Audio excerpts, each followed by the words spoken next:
Hi guys, and welcome back to ECAfrica Talks, our ECAfrica podcast. I hope that you guys have been enjoying our episodes thus far.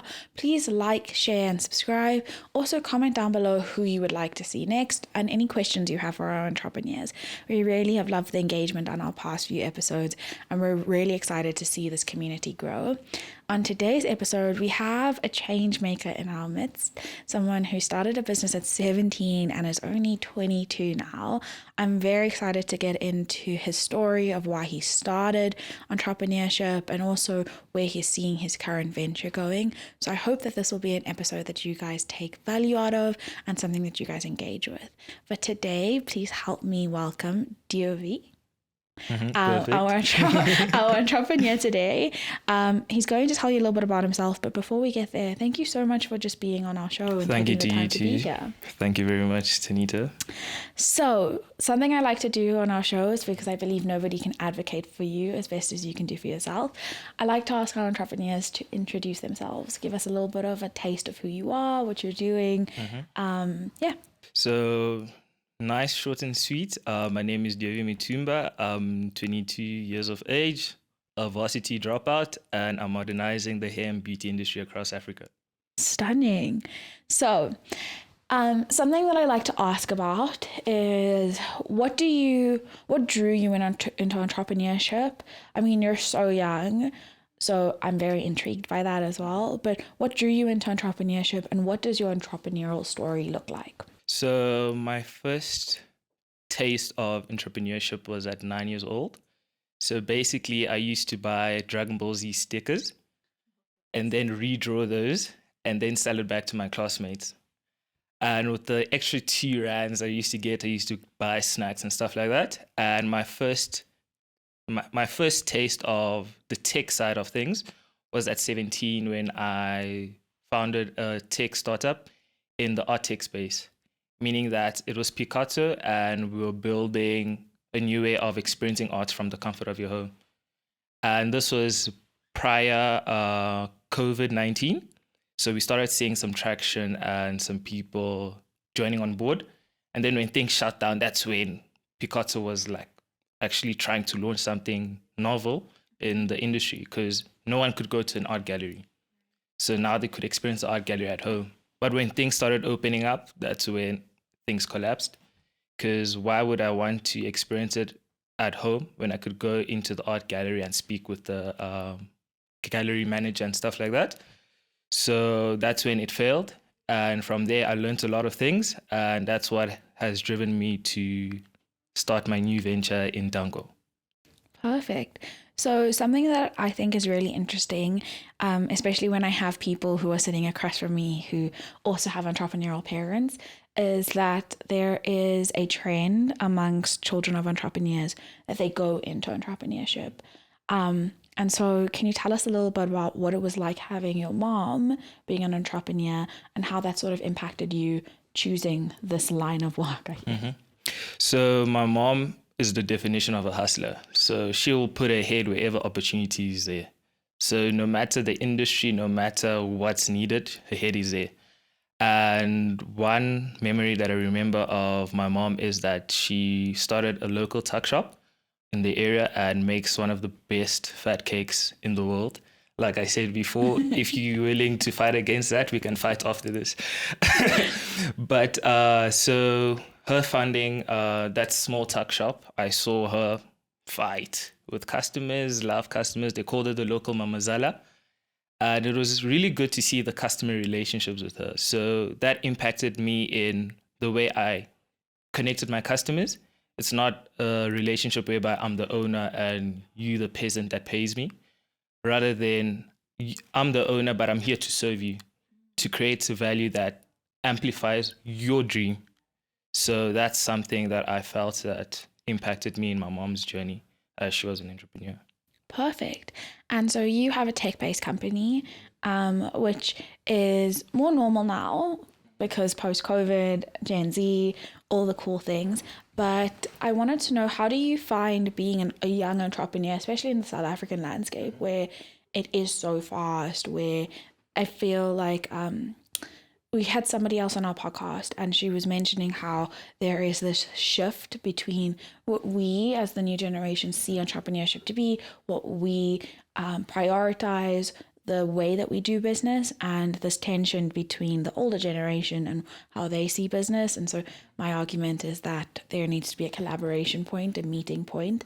But how are you finding this landscape? I'm finding this landscape as a cool transitioning spot, because we're not also trying to create a whole full tech future, especially not in the landscape the way it is right now. So we're trying to see the good that the previous generation had and what can we make better with this generation's tech, and how we can now combine the two together to create a future that's not only tech driven, but community driven, based on the learnings of our past leaders / entrepreneurs. So that's how I've been seeing it so far. Okay, so let's get into your venture. So you said you started Picasso in 2017. At 17. Yeah. And so, I mean, having that flourish and then also having the post-COVID, I mean, everybody's having to pivot. What pushed you into the beauty space and creating a platform that serves the cosmetics? Is that what it's called? Yeah, so we serving the beauty / hair industry. So what brought me into that industry was firstly people like my mom, who are small business owners that are just trying to survive. So basically I saw to start serving people that look like my mom, basically independent women trying to bring food on the table for their families. And the innovation out there, like the Yokos and the ECAfricas, were all focused on the small businesses, whereby the tuck shops, the supermarkets, but no one was focused on the hair and beauty industry. So I decided to pioneer that space and bring that innovation into a space that was overlooked or not given too much attention on. So yeah. Perfect. I mean, I think also I think if you know, then you know, but a lot of people don't necessarily see the value in the hair and beauty space. But in countries like South Africa, across the continent, it is a multi-million-dollar industry, right? It is the movement of resources. It is the acquiring of those resources. I mean, I briefly had a chat to my own beautician when she was speaking about the hair industry, and it opened up my eyes to the way in which money moves in this network. And so what does that industry currently look like in South Africa? So it's very informal, meaning that outdated business practices are still being done till today, meaning that they have an A4 book where they have to track the sales and all of that. And payment is very cash based, so cash only basis, and that limits growth for these people because the future is getting more digital. I'm more likely to have my card in my pocket than 10 Rand or 100 Rand for my haircut.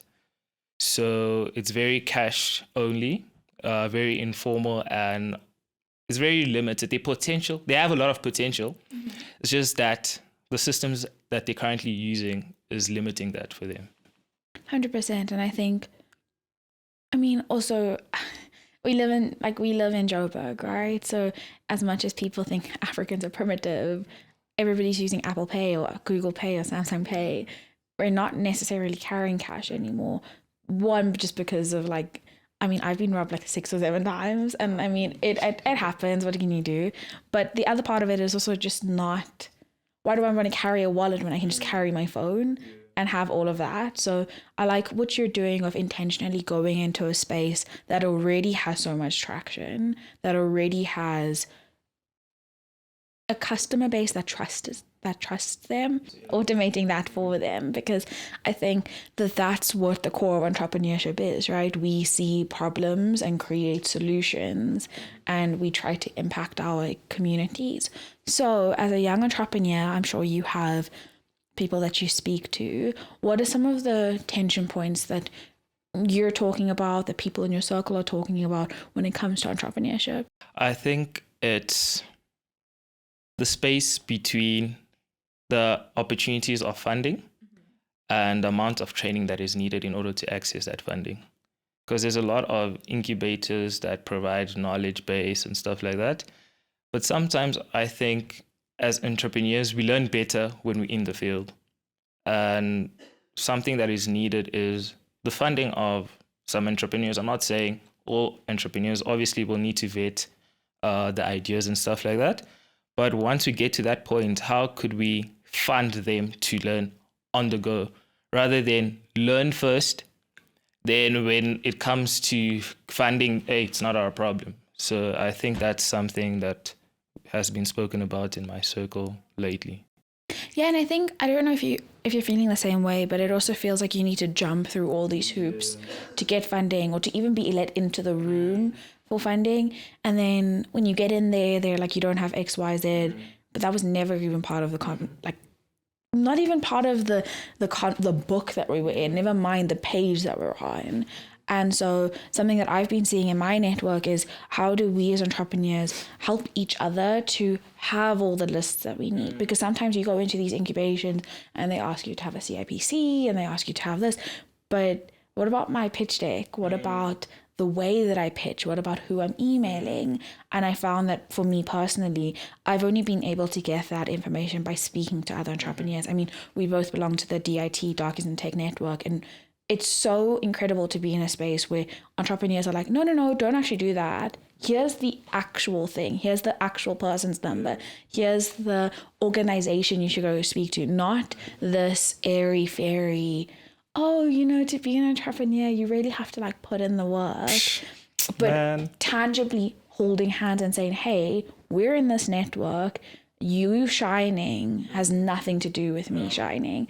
And if anything, if we're shining together, people are more likely to look at us. And so I'm really hopeful for the landscape of entrepreneurs in South Africa, especially this new generation of people who are not as, or at least from what I'm seeing, are not as gatekeeping with information, because like I'm saying, somebody else shining it takes nothing from you.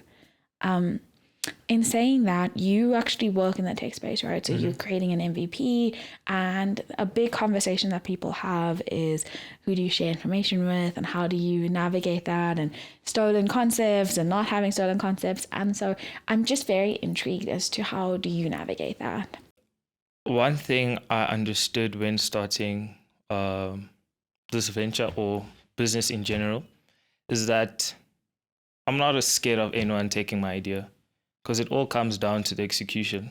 And if someone can copy your idea and execute it better than you, I don't think you're the right person to do it to begin with. So in terms of ideation, who to share, I'm not scared of that, because I know I'm the best person to solve this idea, and I will be that person if I'm not. So yeah, that's where I am right now. No, I really like that. I think that it's very so matter of fact, right? If you're scared about sharing information, you're not going to grow, because who's going to hear about your venture? Who's going to partner with you? Who's going to invest in you? And so I love that way of thinking, because it's the way that we are at ECAfrica. We're very big on sharing our ventures with each other, sharing information with each other, because like you're saying, if somebody can do it better than you, then maybe pick a different thing. Yeah. And I mean, that is the beauty with entrepreneurship. We can pivot and change. And our previous guest just was saying, like, as long as that end goal is always the same, you have the ability to pivot. And so how did you pick yourself up after Picasso and move into this and pivot into, because I mean, it is a bit of a knock, right? And while I think that failure is classed by the person who's looking at it, I think that entrepreneurs have this really incredible quality of being able to fail fast, fail forward, and try harder. And so how did you navigate that? When I had to shut down Picasso, it was a very tough time that I went through. Although I didn't vocalize it, I'm a person that usually internalizes situations. So basically it was very tough on me. I felt like I was a failure, because this was the first knock. I was like, what the hell's going on? But then my main thing that helped me come back up firstly was God. I'm very proud. I'm a proud Christian, and God has played an important part in my life. And with God, he's connected me with certain people that have helped me. People like Will Green. He was someone in Cape Town. He connected me with Sabelo, who introduced me to DIT, and people like that, no problem. People like that helped me pick myself up and understand that this is just the beginning. Like I entered the entrepreneurial initiation process where your first venture, you have to fail. Other people are lucky, they don't have to go through that, but I went through that. And yeah, I wear those battle scars with pride because it's something that I'll be able to give forward to the next person. But yeah, so that's what really helped me at this moment. 100%. And I think it's also just shifting this narrative, right? So I think all the entrepreneurial books, all the podcasts are very try hard and, you know, buckle down. And what they're not telling you is that their parents are their investors, or that they had capital going in, or that this isn't their first venture, right? So as much as they're not telling you about their failures, they've failed multiple times before they've gotten here. Look at Uber, look at Booking.com. These companies are multi-million dollars, multi-trillion dollars, I guess. But they went through so much shifting and changing and adapting. And I mean, we both come from families who have entrepreneurs, but there is a difference in somebody injecting $1 million into your company, or even just R1 million or 50 rand, and you coming from scratch and starting yourself. And so this narrative shift of what does an entrepreneur look like needs to change, because it's not easy, right? And it doesn't mean that it's bad. Just because it's not easy doesn't mean that it's bad. But I think that there is such a stigma and like, oh my goodness, I failed, and like, what's going to happen with me now, when like, it's fine. And most people don't even remember your failure. I mean, yeah, you dust yourself off, you've made contacts, you've learned once or twice, and when you go for your next thing, you know better. And I don't think we give enough flowers to the entrepreneurs that like get back up and try again and put like bandages on their wounds and keep going. So I really like that about how you also just sourced out people that could speak life into you and could remind you of that goodness, which is so important.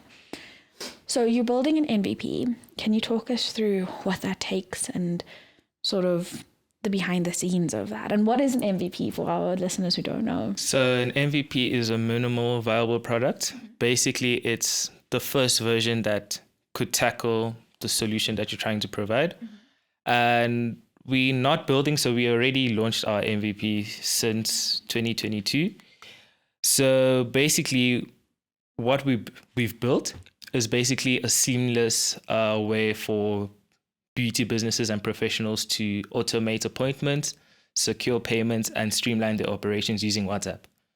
And basically, we've created a WhatsApp chatbot that becomes like their business receptionist that just automates everything that is needed to run and grow their business. But if I'd go back to what it took to build the MVP, our first version was something like a Google Forms. So I just had to get something out there with the help of my co-founder. We just had to launch something to test if this is worthwhile. So without using any tech, any coding, before even the first line of code, we're like, okay, what can we launch in 2 weeks without wasting any resources? What's free out there that we can use? And then what needs to be connected will just be the connection that connects the two parts. So we launched on Jotform. I still remember it was connected to my email address. Okay. So every appointment that came through Jotform had to come to my email because I couldn't afford integrating other people's emails. So when it came to mine, I had to take airtime, call the professional, ask them, hey, are you available? Let's just say Saturday at 9. If they say no, I have to call back the client and tell them, okay, 9 o'clock, they can't come. Are you available? Let's just say 12. And that's just how we tested if it was needed. And that helped us get our first 20 bookings with our 5 professionals, and we made revenue from that. And then we're like, okay, we're onto something. Now let's code. Then that was our version 1.5. And right now we're working on our 2.0 version, which is the next evolution of our platform. Well, and so you and your co-founder, do you guys have a coding building background, or is it or have you brought in another team to sort of? So my co-founder is more technical than me. Although I have technical knowledge, I wouldn't call myself technical. I don't like, because when I think of technical, I think of Mark Zuckerberg, people that are coding AI, vision. I can't do any of those.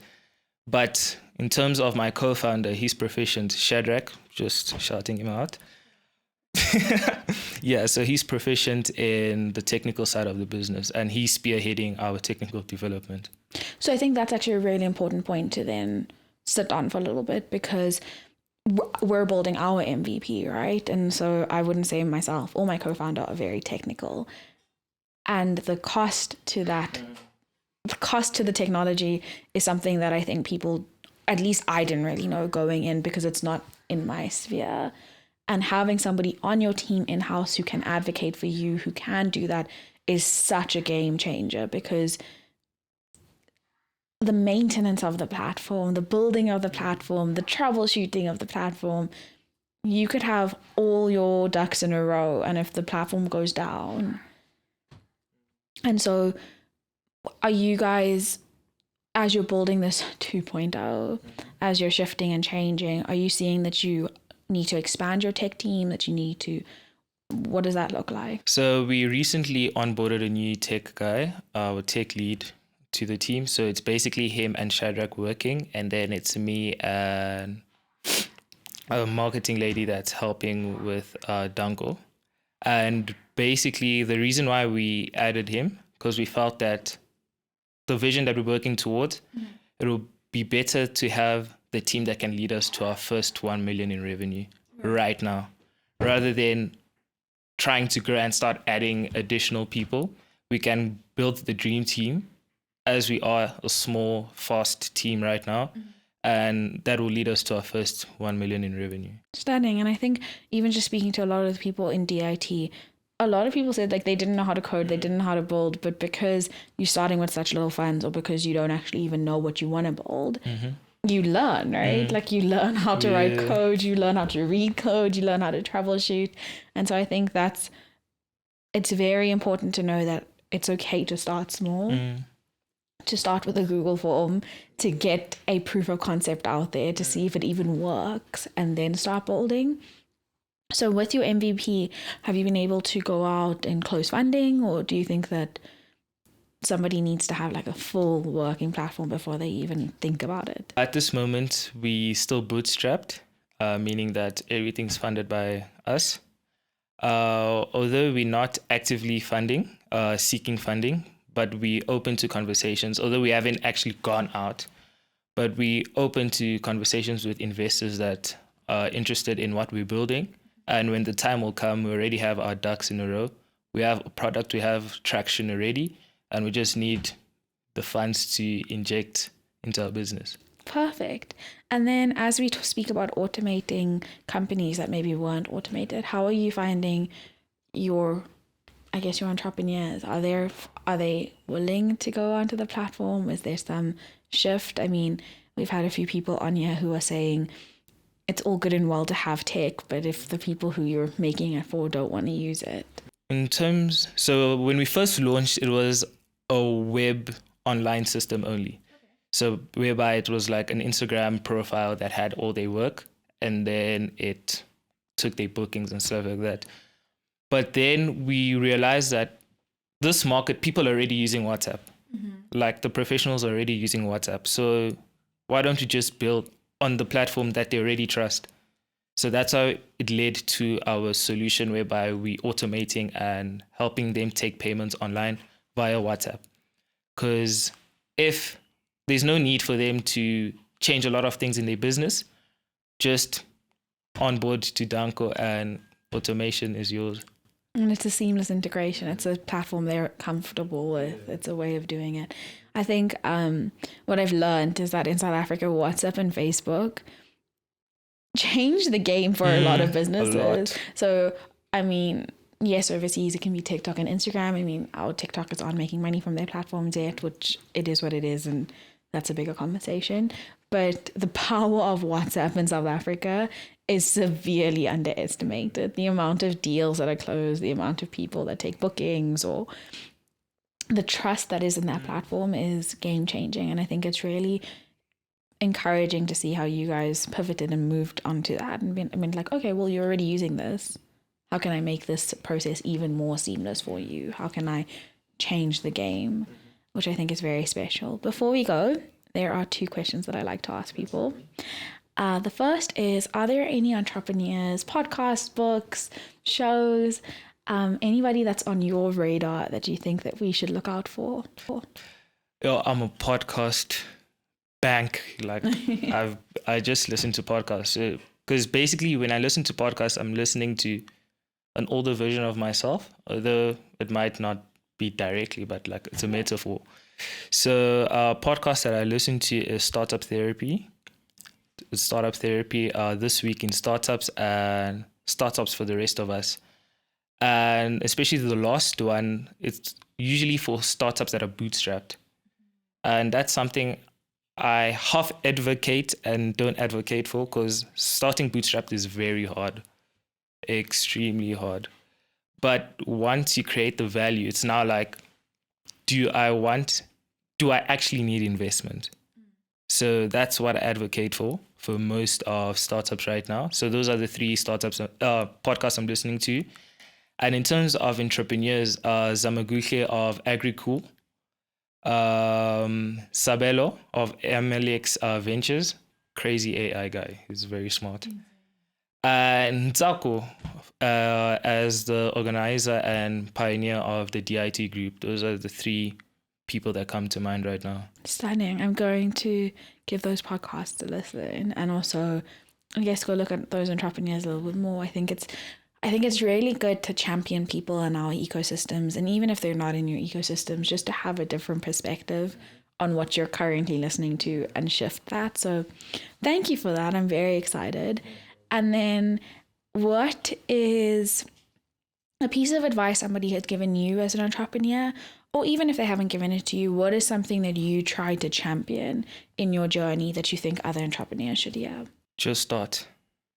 If there's anything, just start. No matter how it looks right now, everything is hard until the first step. And that's something I learned, especially in my first venture when I was 17, is that just start. Because what's the worst that can happen? What, you fail? 5 people remember, then what? So I think just start is something that I still work on and wish that the next generation could focus on that. Because one thing that stopped me, or was like kind of a wall before I started, was that when I thought of an entrepreneur, I thought of Steve Jobs. So I thought, okay, this guy has to be smart, has to be walking barefoot, because Steve Jobs used to walk barefoot. But then I was like, okay, why can't that be me? And then when I realized that, I was like, nothing's stopping that from happening. So let me just start. And yeah, that's my motto, just start. Probably Nike is going to take this down. I mean, it's close, but it's not the same. But I think it's a good ethos to live by, right? You're not going to regret the decisions you did take, and that, as opposed to thinking like I should have, because you can try, and if it's not for you, it's okay, and you try something else. So I think it's a valuable piece of information, and I think it's something that we can all live by, even on the hard days, right? Like, just keep going, just start, just put one foot in front of the other and keep walking, which I think it's really important. So thank you guys for listening to our podcast. Thank you for tuning in. Thank you for liking, sharing, and subscribing. We are ECAfrica on all platforms. And where can they find you? LinkedIn, Instagram, deactivated that. The boy needs to focus. But on LinkedIn, I'm at Dieu-Vie Mutumba. So yeah. And if they want to sign up on your platform? Danko.co.za. So DNKO.co.za. Perfect. Thank you so much for coming on the show. Thank you for spending time with us. Mm-hmm. Also, thank you for sharing your tidbits of information. I think it's hopefully a podcast that a lot of people will listen to and think and see themselves in you, which I think is really important. Thank you very much. Thank you for having me. Bye, guys.